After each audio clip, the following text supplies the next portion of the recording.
Hi, everybody. Welcome to Patriots History. I'm Larry Swikart, co-author of Patriots History of the United States. Remember, we're getting ready to set up the next homeschool year. So if you need a curriculum in U.S. or world history, we got it at the Wild World of History. I teach every lesson, all 22 chapters of Patriots History of the United States in video, as well, of course, as with all of the written student workbooks, teachers' guides, tests, all the other paraphernalia. But the good news is you can use the videos as kind of a guidepost and show them on Monday and then do the reading and workbooks on Wednesday and Friday. So check it out. Same thing with the World History course, which is 15 units or 15 videos. They're bigger because the world's a big place. So check it out. We have our convention pricing going on right now. It's not going to stay forever. So check it out. All right. I had missed a couple of readings. I don't know how I missed those, but I missed a couple of readings. And last time we read from Booker T. Washington's Atlanta Compromise speech. And today I'm not going to get through the whole thing. I'll probably get through 4 or 5 pages of this. It'll take us 2 sessions, but I'm going to do the first session in reading through a very important court case called Plessy v. Ferguson, 1896. And by the way they write court cases is somebody v period somebody. They don't ever say versus or against. It's always v. Plessy v. Ferguson, 1896. And this, of course, is from the Patriots History Reader. You don't need to have it, but it's certainly a good thing to have handy, as it has something like 65 of the documents we allude to or cite in Patriots History of the United States. All right. The landmark case of Homer A. Plessy v. Ferguson, 163 U.S. 537, number 210. That's the official legal reference to this case, which is Homer A. Plessy v. Ferguson, 163 U.S. 537, number 210, was argued on April 8th, 1896, and the decision was rendered on May 18th, 1986. That's a quick turnaround, I'll tell you. Today, the court hears things in January or February, and they don't issue decisions sometimes till June, July, or even the fall. If the Dred Scott decision was the worst in American judicial history, Plessy wasn't far behind. Henry Billings Brown issued the majority opinion of the court in its 7-1 decision. No, this is 7-1. While John Marshall Harlan wrote the dissent. By the way, at that time, it wasn't common to have a majority opinion. Usually the judges all wrote individual opinions, but that's just neither here nor there. The case was actually a designed test whereby the New Orleans Comité des Citoyens, Citizens Committee, arranged for the plaintiff, Homer Plessy, to be arrested in order to test the constitutionality of a Louisiana statute. He chose to ride in a railroad car that was designated as white only and refused to move to a so-called colored car. At issue was no less than the entire concept of segregation and the Jim Crow laws, whereby the races could be required to use separate facilities without such statutes running afoul of the U.S. Constitution, particularly the 13th and 14th Amendments. The court held that the offering of separate but equal facilities, the basis for segregation in the South, was entirely constitutional, and this decision remained in force until overturned in 1953 in the case of Brown v. Board of Education of Topeka, Kansas. Lawyer Robert Barnes makes a very good point about this. Everybody celebrates Brown. Oh, the court came to such a courageous decision, blah, blah, blah. They wouldn't have needed to if this court had done the right thing back in 1896. Stop celebrating the court for what they did, 50 years later, and look at the fact that the court screwed up again after Dred Scott. These guys frequently don't know what they're doing, as we're seeing in abundance today. In Plessy dissent, Justice Harlan provided the basis for the 1953 decision that separate but equal was inconsistent with full individual liberty, enabling legislative intervention to ensure full enjoyment of the blessings of freedom. Before 1953, however, Congress and Southern states had massively curtailed individual liberty through Jim Crow segregation laws and acts such as the Espionage and Sedition Acts during World War I, which the Supreme Court upheld as being in the public interest. With unequal rights deemed by the court to be in the public interest, there seemed to be no limits on the legislature or executive in curtailing liberty or the blessings of freedom. Again, look at what happened with the Patriot Act, which I supported at the time wrongly, but Rush Limbaugh did not.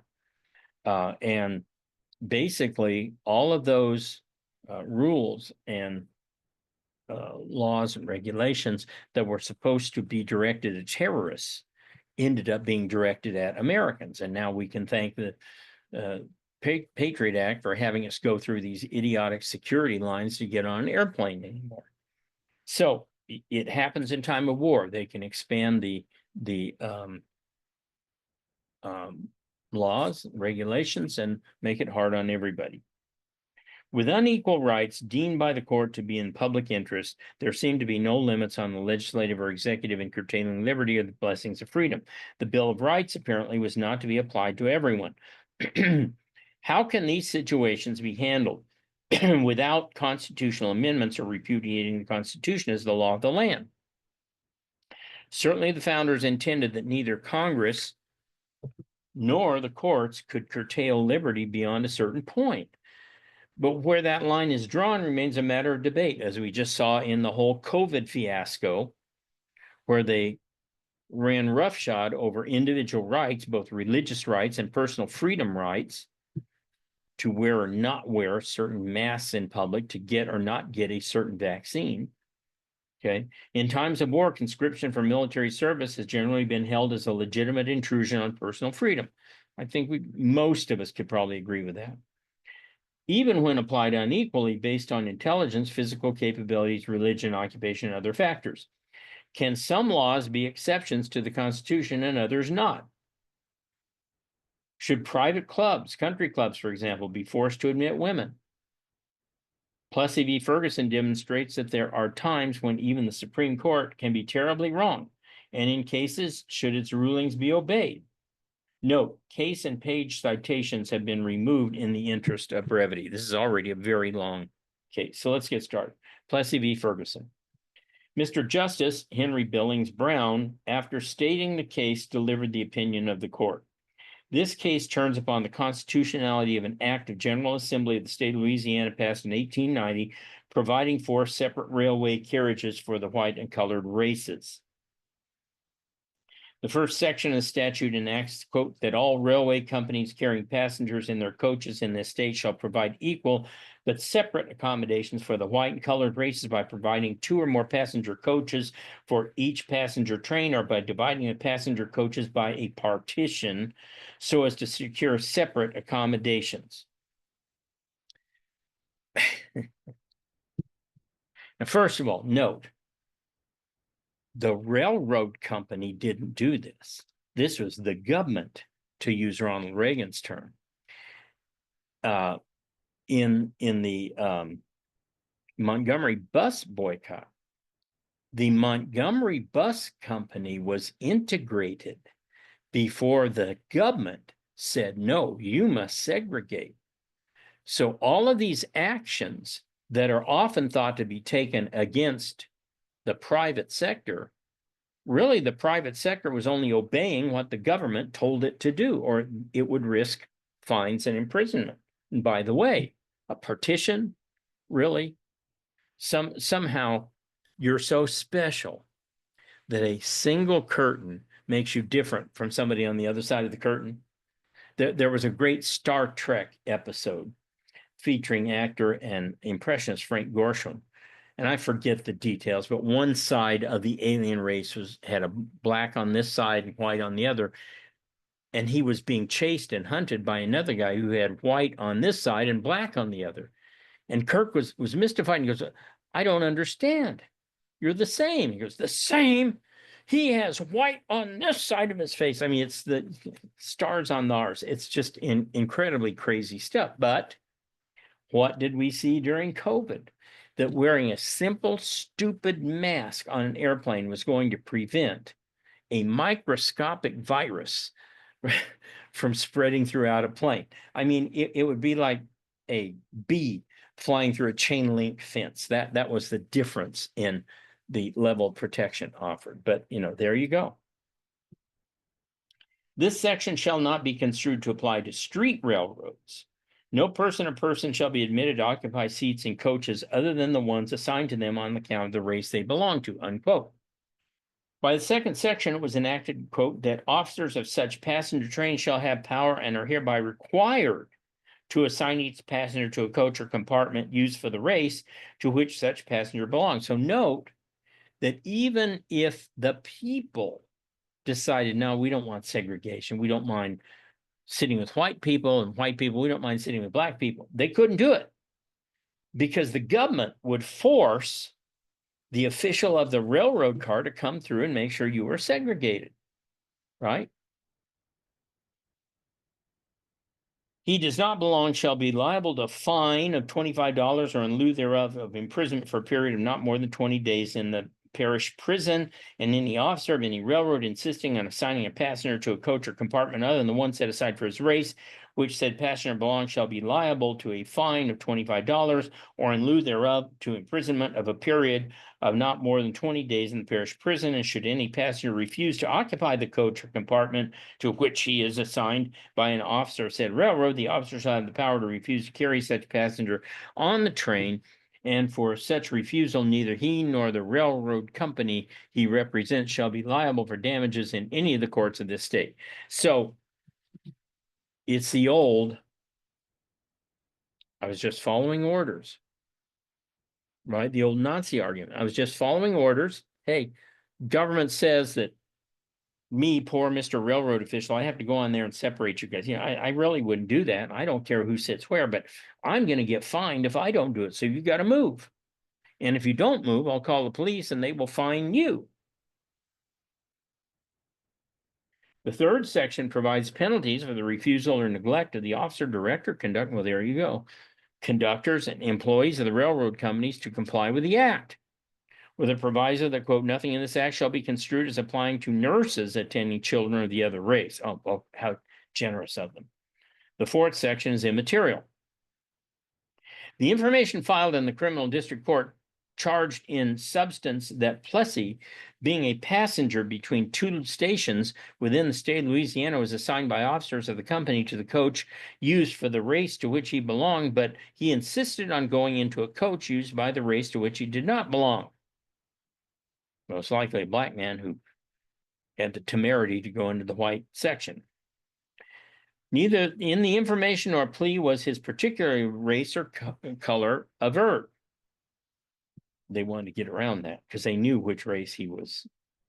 The petition for the writ of the prohibition averred that the petitioner was 7/8 Caucasian and 1/8 African blood, that the mixture of the colored blood was not discernible in him, and that he was entitled to every right, privilege, and immunity secured to the citizens of the United States of the white race, that upon such theory he took possession of the vacant seat in the coach, which passengers of the white race were accommodated, and was ordered by the conductor to vacate said coach and take a seat in another assigned to persons of the colored race, and having refused to comply with such a demand, he was forcibly ejected with the aid of a police officer and imprisoned in the parish jail to answer a charge of having violated the act. Okay, so you see that he was doing this on purpose and to make a point and to bring it up to trial, because if he was this white, if he had such little black blood in him, it wouldn't be noticeable. No one would know that he was a black man, but he made it clear that he was in order to test the law. Let's see. The constitutionality of this act attacked upon the ground that it conflicts both with the 13th Amendment of the Constitution abolishing slavery and the 14th Amendment, which prohibits certain restrictive legislation on the part of the United States. So he quotes here from the Constitution that does not conflict with the 13th. I'm sorry, he is not quoting this. This is, I don't know where he's getting this. That this does not conflict with the 13th Amendment, which abolished slavery and involuntary servitude except as punishment for crime, is too clear for argument. Slavery implies involuntary servitude, a state of bondage, the ownership of mankind as a chattel, or at least the control of the labor and services of one man for the benefit of another, and the absence of a legal right to the disposal of his own person, property, and services. Keyword being person. Remember our old discussion from about 100 lessons ago that the South kept wanting to call people property, and the North insisted on calling people people.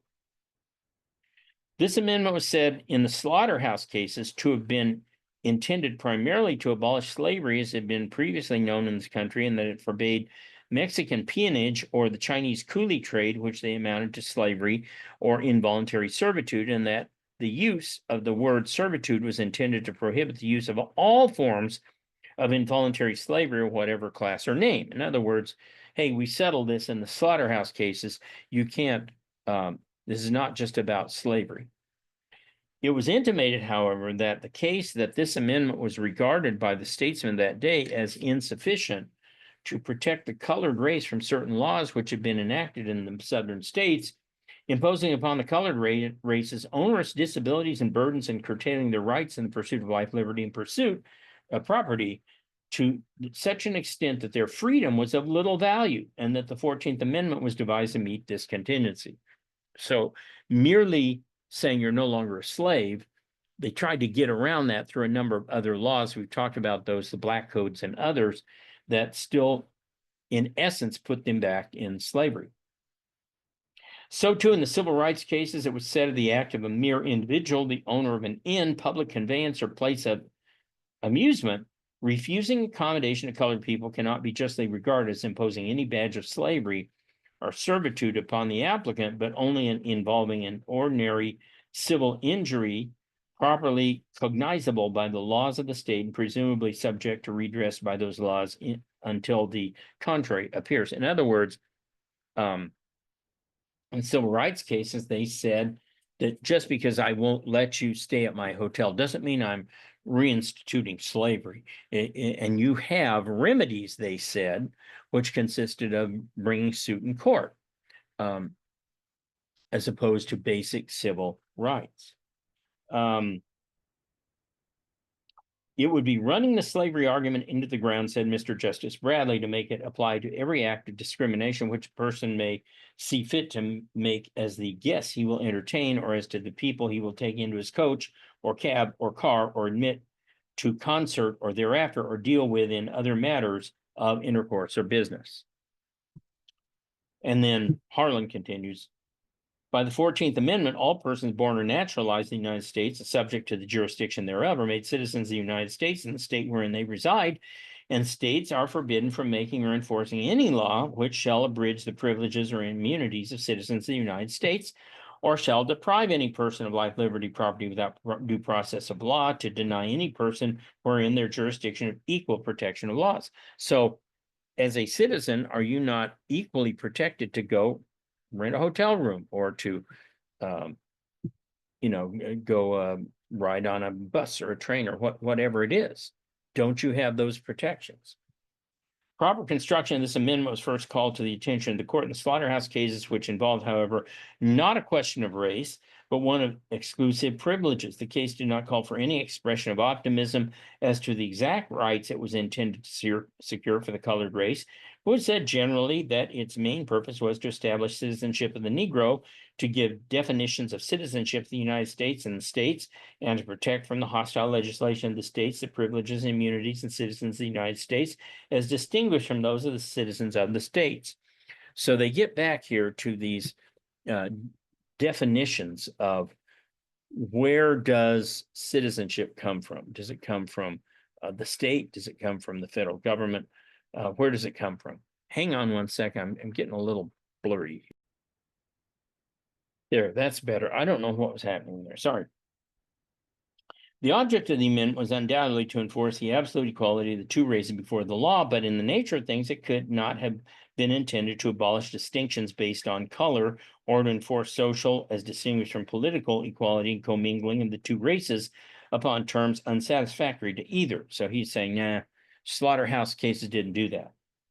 Laws permitting and even requiring their separation in places where they are liable to be brought into contact does not necessarily imply inferiority of either race to the other, and have been generally, if not universally, recognized as within the competency of the state legislatures in the exercise of their police power. The most common instance of this is connected with the establishment of separate schools for white and colored children, which has been held to be a valid exercise of the legislative power, even by the courts of states, where the political rights of the colored race have been the longest and most extensively enforced. So, let's keep going.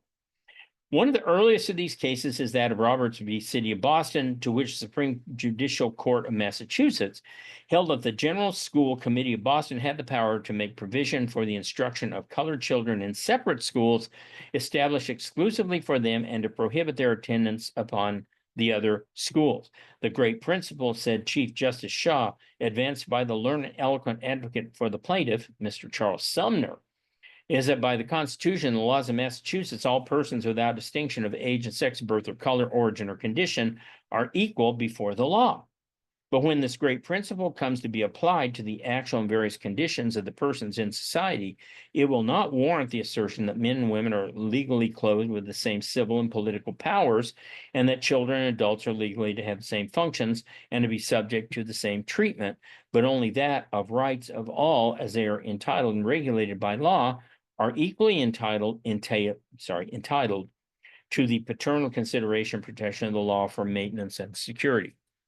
So he's saying that the law doesn't apply equally in all cases, which is where we're getting these ridiculous transoid laws today, where they're trying to say that a transoid man who competes against women has every civil right to do so. That's not the point. Women's sports were organized specifically for the purpose of allowing women who have certain DNA, certain chromosomes, certain blood to compete against other women, not against men who have surgically changed themselves. I hope that's clear. It was held that the powers of the committee extended the establishment of separate schools for children of different ages, sexes, and colors. They might also establish special schools for the poor and neglected children who become too old to attend the primary school and yet have not acquired the rudiments of learning to enable them to enter ordinary schools. Now, he cleverly shifted the argument here to one of requirements that anyone can meet. Okay, if Harvard has a SAT score that you have to meet, and that is it's not, but let's say it was the sole criteria on which someone is to enter Harvard, Harvard could not keep out a 8-year-old if that 8-year-old passed the SAT test. See, if the U.S. Army has certain weightlifting and strength and endurance standards, any woman can apply, but if she doesn't meet those standards, she doesn't qualify as a Ranger, as a Navy SEAL, or something else, because it is merit-based. It is based on performance. It is not based on man, woman, age, whatever. Okay. The only place you see those requirements are to serve as a U.S. House member or a senator, which set age limits. Okay. Similar laws have been enacted by Congress under its general power of legislation over the District of Columbia, as well by legislatures in many of the states, and many generally, if not uniformly, sustained by the courts. Laws forbidding the intermarriage of the two races may be said, in a technical sense, to interfere with the freedom of contract. True. And yet have been universally recognized as within the police power of the state. Now, it's also true. They also prohibited racial intermarriage. Distinction between laws interfering with the political equality of the Negro and those requiring separation of the two races in schools, theaters, railroad carriages has been frequently drawn by the court. Thus, in Strader versus West Virginia, it was held that the law of West Virginia limiting a white male person's 21 years of age and citizens of the state the right to sit upon juries was a discrimination which implied a legal inferiority in civil society. True. Which lessened the security of the right of the colored race and was a step toward reducing them to a condition of servility. Absolutely right. But I would also argue that a person should get a change of venue if you're a white person convicted of a crime and the entire jury is black. That's not saying that they couldn't be fair. It's just saying I would rather take my chances in a jury that looked more like me. Likewise, you ought to have a change of venue immediately out of the District of Columbia or New York City. Those are dens of iniquity, but that's another matter. Indeed, the right of a colored man that in the selection of jurors to pass upon his life, liberty, and property, there shall be no exclusion of his race and no discrimination against them because of color has been asserted in a number of cases. So where the laws of a particular locality or the charter of a particular railway corporation provided no person shall be excluded from the cars on account of their color, we have held that this meant that the persons of color should travel in the same car as the white ones, and that the enactment was not satisfied by the mere companies providing cars assigned to exclusively to people of color, although they were as good as those to which they assigned exclusively to white persons. So it gets to be when does segregation by race become a violation of a meritocracy, wherein you're allowed on the train merely because you can pay the railroad ticket? How can you be banned from an airplane if you're not on a terrorist watch list if you have purchased a ticket on that plane? That was the criteria by which you board the plane, a ticket. So we'll continue with this next time. It's a pretty thorny case. As I said, it's one that was ruled wrongly, and it led to a whole bunch of problems later, but we'll get to those. So I will see you guys next time.